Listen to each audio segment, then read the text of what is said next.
YouTube channel नोंथांमोनखौ बरायबाय दिनै जों मोनसे जायगायाव थांनो नागिरदों आरो आङो स्पेशली ओरैनो गारियाव बा काराव जनानै आं ब्लग खालामफेरा दिनै फार्स्ट टाइम ब्लग खालामदों आरो बे ब्लग खालामनाया नोंथांमोननि थाखाय जोबोद इन्टारेस्टिं जागोन बेनिखायनो नोंथांमोना दिनैनि बे भिडिअखौ अननानै जोबजासिम नायब्लानो जाबाय आरो आंजों लोगोसे दिनै सासे स्पेशल सुबुङा आंजों दंफायो आरो बिथाङा आंजों थांफागोन बिथाङानो जाहैबाय हाय फ्रेन्ड्स जों दा थांगासिनो दङ गारियाव दङ लोगोसे आंजों दङ खोरोमसार फंबाय लोगोसे आंनि सालथि जयन्त बसुमतारी स' जों थांगासिनो दङ दिनै नोंथांमोननो दिन्थिगोन जानो गोनां 59थि बर' साहित्य सभानि जा आपकामिं माबायदि प्रिपारेसन जागासिनो दङ दिनै जोङो नोंथांमोननो दिन्थिगोन लोगोसे खोरोमसार फंबाया गावनि इउटुब चेनेल बर' मिक्साराव आंखौ फैहोनायनि थाखाय गोजोननाय थाबाय स' नोंथांमोना नायलांदो लोगोसे जों दा थांगासिनो दङ राइट नाव जोङो 31 नेशनेल हाइवेआव दङ बर्तमान जानो हागौ बरमा बारबाय स' फुंनि सम जोबोर एक्साइटमेन्ट जायगाखौ नुहैगोन दिनै फार्स्ट टाइम आदाजों ब्लग खालामनो मोनदों जोबोद गोजोननाय मोनदों थेंक इउ बेबायदिनो सापर्ट खालामलांबाय थागोन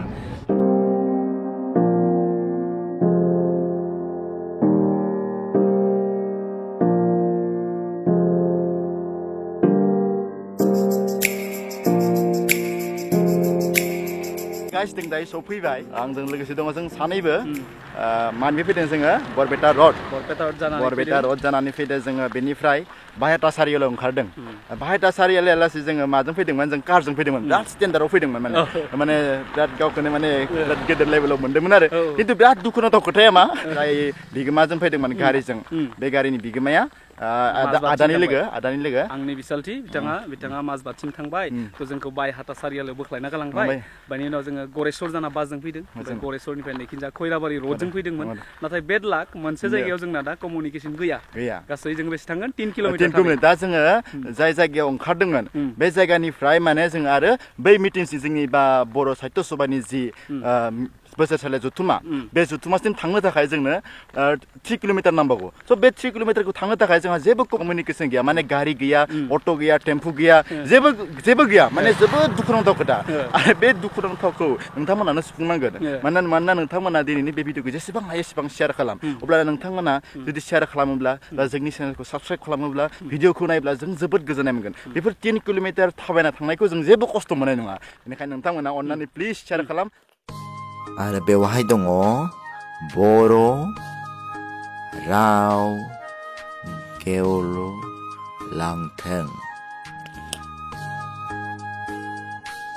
दायो जोङो 3 किल'मिटार आथिंजों हान्थिनानै मोनफैबाय 59थि बोसोरारि जथुम्मानि गिबि गेट थ' लोगोफोर जों दायो फार्स्ट गेटखौ जों दायो बारबाय आरो बे मेन गेटखौ जों मोनथ'वाखै आरो बेखिनि दङ मा दङ हिन्जावसाफोरनि मावसोमबादा बेनिफ्राय मेन गेटखौ जों मोनथ'वाखै सिगाङाव दङ माने जोबोद गिदिर फोथार बे फोथारनि मुंखौ मा बुङो बिसोरो दावहारु फोथार वेलकाम टु प्रफेसर स्कट दालानसि USA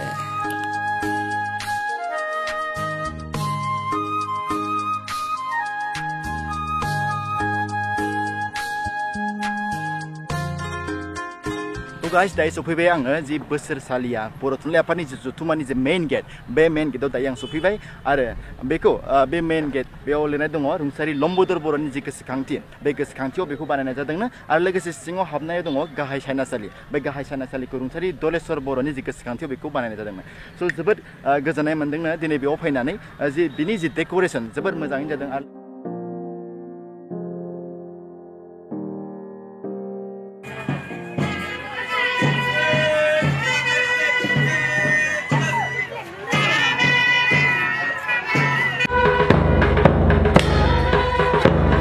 दायो जि 59थि बोसोरारि जि बर' थुनलाइ आफादनि जि जथुम्मानि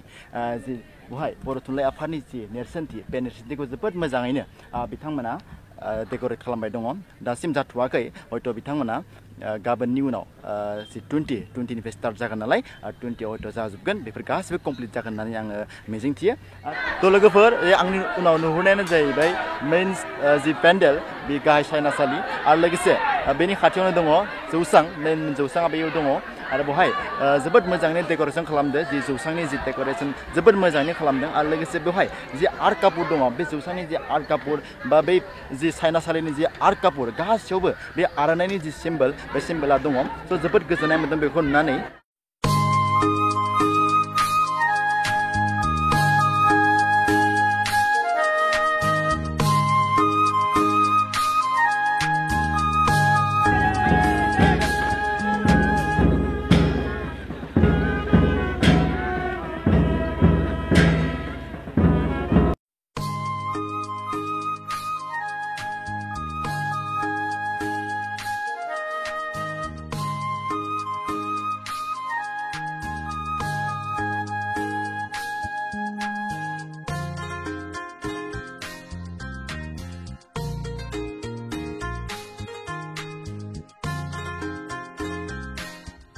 बैयो जाबाय कालचारेल रेस्ट आं हाउस दायो सफैबाय बै मेइन साइनासालि बे मेइन साइनासालिनि बे 100 मिटारसो सानजा दोरोदबोनानै दायो बेयो सफैबाय रुंसारि बिपिन बसुमतारिनि गोसोखांथियाव बिथांमोना मोनसे जामुंसालि खालामदों बे जामुंसालियाव बेसेबां जों जानो हायो बा बेसेबां जों बेवहाय केपासिटि दङ बेखौ आं नोंथांमोननो दिन्थिनो थाखाय सेस्था खालामगोन अके आं दायो सिङाव हाबफैबाय जामुंसालिनि सिङाव हाबफैबाय आरो बे जामुंसालिनि जि मासिगिरि सार बिथाङा आंजों लोगोसे दङ बे सारनिफ्राय जों खायसे खोथाखौ मिथिना लागोन बे जामुंसालियाव मा आइटेम्सफोरखौ होनाय जागोन आरो लोगोसे बे जामुंसालियाव बेसेबां केपासिटि दङ बेनि सोमोन्दै बे मासिगिरि सार बिथांनिफ्राय जों मिथिना लागोन थ' सार बेयाव जे जानायनि जि केपासिटिया बेसेबां होननानै ओरैनो मिथिगोन जानो जाथों 50 बोसोरसालि जथुमा बर' थुनलाइ आफाद बेनिफ्राय नोंथांनो आङो अननाय जासिहरनाय जाबाय थेंक इउ बेनिफ्राय जितु जोंनि केपासिटि बे मोननै हल ए बि बे मोननै हलावहा मोनसे हलाव 1000 जानो हागोन 1000 जानो हागोन बेनि 15 मिनिटनि उनावनो बे माने आरो मोनसे हलाव माने 1000 जानो हागोन बे बेबस्थाखौ जों लाखिनाय जादों आरो बेनि बिथांमोना पेन्डेलखौ नुखाबाय कमप्लिट जानो एसे दंबावो माने दङ आरो 5% दंबावो गाबोननि उनाव समफोर कमप्लिट जागोन आरो बेयाव जानायनि जि बेबस्थाखौ मा आइटेम्सखौ मा होनाय जादों जानायाथ' एकदम माने जोंहा 20 21 22 गासैयावबो माने बेदरनि बेबस्था लाखिनाय जादों अमानि ट्रेडिसनेल अमा आरो अमा जायाबा अल्टारनेटिभ हिसाबै ना थासिगोन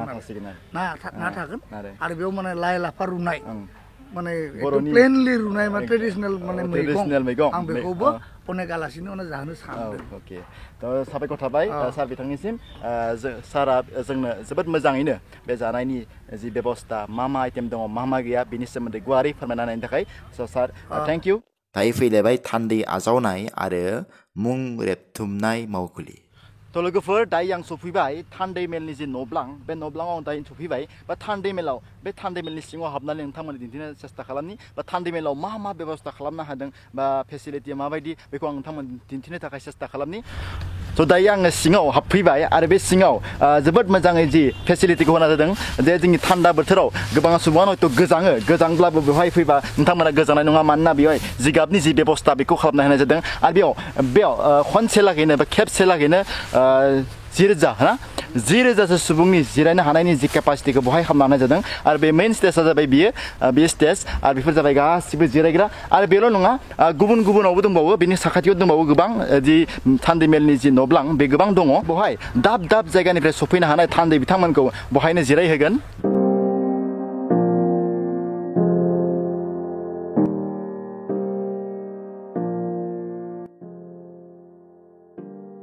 थ' लोगोफोर दायो आङो बै थान्दै मेलनि न'ब्लांनिफ्राय एसे दोरोदबोनानै बै मेइन स्टेजनि अपोजिटआव फैबाय बे मेइन स्टेजनि अपोजिटआव खालामदों दिन्थिफुंसालि आरो बे दिन्थिफुंसालिखौ समाराम बर'नि गोसोखांथियाव बानायनाय जादोंनो आरो बे दिन्थिफुंसालियाव हाबनो थाखाय हयथ' टिकेटनि बेबस्था खालामनांगोन टिकेटनि दामा बेसेबां जागोन जों बेखौ मिथिथ'वा थ' गाइस बे दिन्थिफुंसालिनि सिङावनो दङ जोंनि आगोमा जि बर'नि न'खर आगोलो जोंनि बर'फोरा माबायदि रायजो जायोमोन बा बर'फोरनि न'फोरा माबायदिमोन बहाय मोजाङै दिन्थिदों दायो आं सिङाव हाबबोबाय मा दङ नोंथांमोना दिन्थिगोन दा आवगोल समाव जोंनि बर'नि न'खराव मा दंमोन जों बहाय स्पेसियेलि नुनो मोन्दों जोंनि जि अमा फिसिनाय बहाय नुनो मोन्दों जोङो आरो लोगोसे बहाय जोङो जि माइहुं बे माइहुंखौबो जों नुनो मोन्दों आरो बे न'खरनि सानजाथिं दङ जोंहा फुख्रि आरो बे फुख्रिनि सेरावनो दङ जोंहा बैयो जि दाउ गन्द्रा होननानै जों मिथिमोन्दों लोगोसे जों बयबो मिथिखागौ जे जोंनि बर'नि जि गुबै धोरोम बाथौ धोरोम बे बाथौ धोरोमनि बाथौ थानसालि बेखौ बहाय नुनो मोन्दों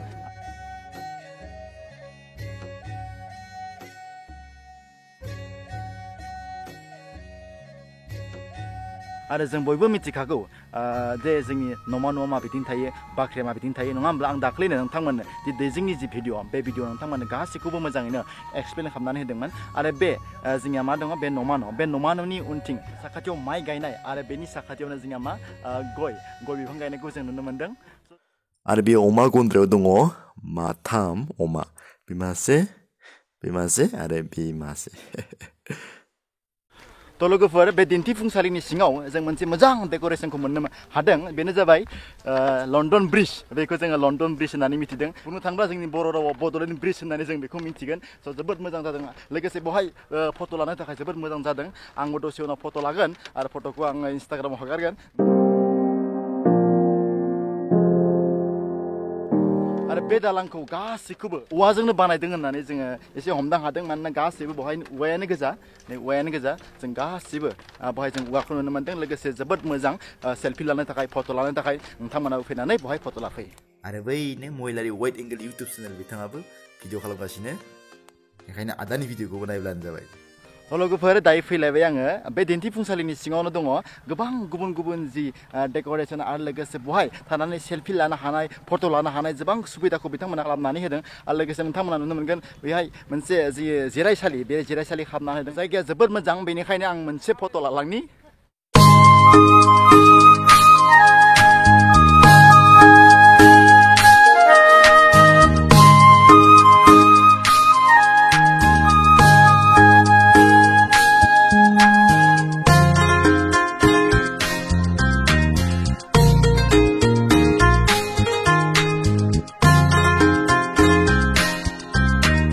लोगोफोर आं दिनै नोंथांमोननो जेसेबां हायो एसेबां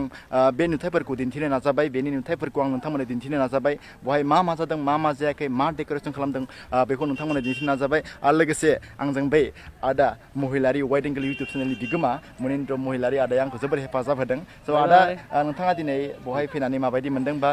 बिनि जि डेक'रेसना बेसेबां आग बारायदों होननानै नोंथाङा सानो स' आं थारैनो बेसिम फैनानै दिनै नोंथांमोननो जों मोननैबो चेनेल ज' जानानै नोंथांमोननो जानो गोनां जा बोहैथि दाननि 21-22 जानुवारि 2020 मायथाइयाव बेयाव 52थि जा बोसोरसालि जथुम्मा जानो थांगासिनो दं बर' साहित्यसिनिफ्राय थारैनो बेनि खामानिफ्रा आं नुनायाव 60% जाफुंबाय स' कमिउनिकेसना मोजां लोगोसे फंबायजों आं दिनै गिबि खेबनि थाखाय बिनि चेनेलाव फैदों आरो बिथांजों माखासे सावरायबाय जोङो खोथाफोरखौ स' आं मोनसे रिकुवेस्ट खालामगोन जाहाथे नोंथांमोना बेखौ भिडिअखौ लाइक खालामगोन साबस्क्राइब खालामगोन लोगोसे नोंथांमोना बे जायगासिम फैथार बेयो 59थि बोसोरसालिया जि बर' थुनलाइ आफादनि जथुम्मायाव बयबो जाहाथे फैनानै हाबाफारिखौ जाहाथे जाफुंहोयो बेखौनो आं खावलायबाय आरो लोगोसे नोंथांमोना जुदि जोङो बहाय फैबावगोन जों दिनै बेनि जि डेक'रेसन मा जादों मा जायाखै खामानिया बेसेबां आग बारायदों बेनि जों डिटेल्स लानो थाखाय दिनै बे भिडिअखौ बानायदों लोगोसे माखासे शुटखौ बिथांनि आइडिया लानानै लानाय जादों लोगोसे स्पेसियेलि बिथाङा मोजाङै फट'फोरखौ लानानै होदों स' वान्स एगेन थेंक इउ थाबाय आरो लोगोसे आदायाबो आंखौ जोबोद हेफाजाब होबाय दा आं बेबायदि दिनै हारसिं फैनानै जुदि ब्लग बानायोब्ला आं खायसे खोथाफोरखौ मिथिनो मोननाय नङामोन आदानि हेफाजाब लानानै आं गोबां खोथाखौनो मिथिबाय गोबां खोथाखौनो दिनै भिडिअनि गेजेरजों बुंफोरदों स' बेनि थाखाय आदानिसिमबो साबायखर थाबाय आरो लोगोसे जोङो 21 ना 21 डेट खालि जों 21 खालार खालि जों बहाय फैगोन आदाजों आंजोंनो फैगोन जुदि सोरबाफोर लोगो हमनो गोसो दङब्ला जोंखौ बहाय लोगो हमजागोन आरो रायदावथार नोंथांमोना रायदावथार मानो होनब्ला जों गासै साबस्क्राइबारखौ सिनायनो हाया स' नोंथांमोना रायदावोब्ला जों माखासे खोथाखौ आरो सावरायबोगोन स' मोननैबो चेनेलाव बे भिडिअखौ नुनो मोनगोन स' नोंथांमोना हेफाजाब होलायदो जोंखौबो आरो नोंथांमोना रायदावथार स' बेखिनियाव फोजोबनोसै नामा स' दिनैनि भिडिअआ बेखिनियानो नोंथांमोना मोजां मोनोब्ला भिडिअखौ लाइक खालामब्लानो जाबाय शेयार खालामब्लानो जाबाय आरो लोगोसे चेनेलखौ साबस्क्राइब खालामब्लानो जाबाय थेंक इउ